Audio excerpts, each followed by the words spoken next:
Good afternoon. Welcome to Jim Munley's World of Weather. Clicked on to long range weather forecast discussion for April 8th to the 12th. Before we get to the forecast, we're going to talk about the severe weather that's been going on. This has been going on all day since yesterday. And I'm following a couple storms here. We have, we're going to take a look here. We have, what is this? Severe thunderstorm warning that's in effect until 4:15 p.m. Eastern Daylight Time, and we have a cell here that expected to be in Madisonville by 3:47. This will probably be passed by the time it gets on the air, but just going through the couple of cities: Greenville by 4:05, Central City by 4:09, Roosevelt at 4:23, and Morgantown by 4:33. And we have others. This is another cell rotation. Let me see what I can get here. Oh, and here's a tornado warning. Tornado warning is in effect until 4:15 Eastern Daylight Time.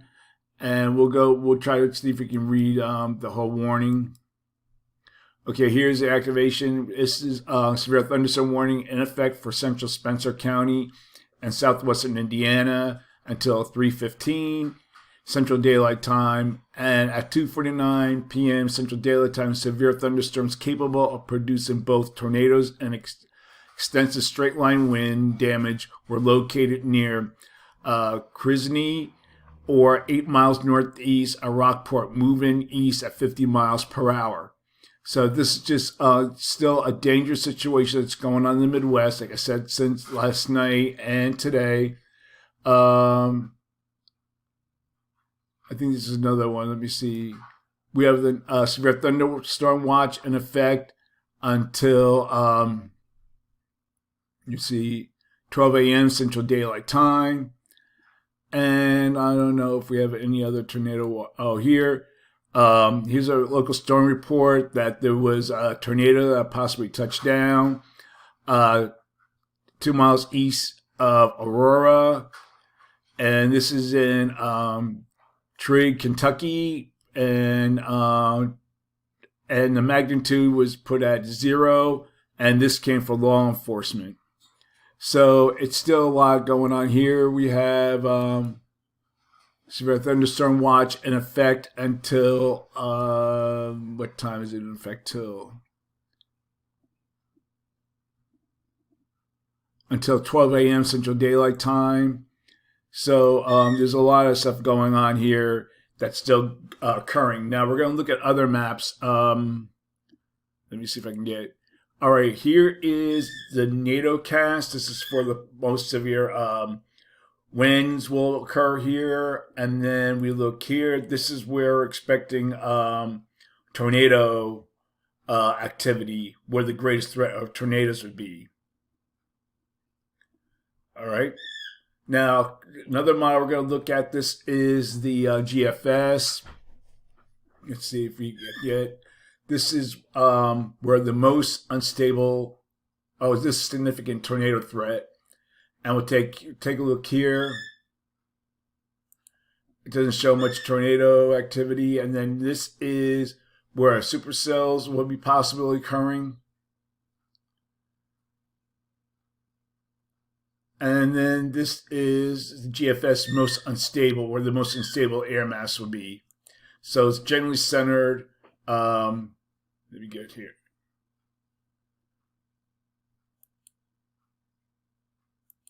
It's mostly centered across this area here. So there's a lot to be on the lookout for in this region. Stay safe and pray for you. Okay, we're going to get to the forecast now. This is for the period April 8th to the 12th. And we have a nearly zone of flow is forecast across the country along with above normal heights. And a ridge is forecast over the Northeast Pacific, trough over Canada, and off the Northwest coast. and mixed height anomalies remain across the Arctic. So during this forecast period, we'll go to the 8th. We will have a frontal boundary that will settle here across the southeast to the middle and to the southeast. It'll be the focus for heavy rain, and conditions are expected to be favorable for moderate or possibly heavy rainfall, leading to flash flooding concerns over the weekend. The flow in the west, the zone of flow will bring in pieces of Pacific energy, bring a moderate precipitation across the Northwest and Northern California this weekend, and with terrain, snows in the higher elevations.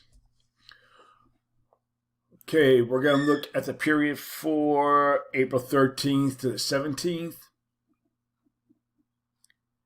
And the region's forecast over the Northeast Pacific, trough across Western North America, and a ridge covers the east central states with below normal heights near Greenland.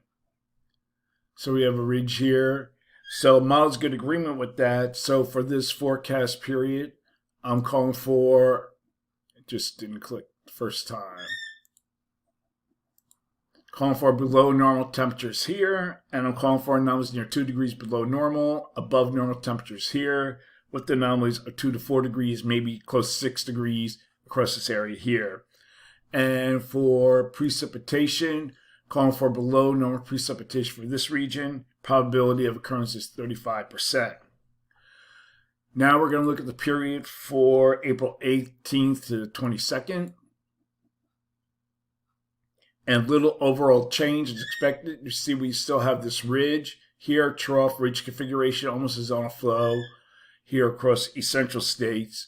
Still below normal heights here near Greenland. So for this forecast period, calling for below normal temperatures here, because I think that trough is going to move inland a little bit. And calling for anomalies of 4 to 6 degrees below normal here, above normal temperatures for this region here, with the anomalies near 6 degrees, maybe even as high as 8 degrees across this area here. And for precipitation, calling for below normal precipitation for this region, and here, probability of occurrence is 35%. And then we have above normal precipitation for this region here, probability of occurrence is 35%. That's the long range weather forecast discussion for April 8th to 22nd. Thanks for coming to Jim Munley's World of Weather, and have a good day.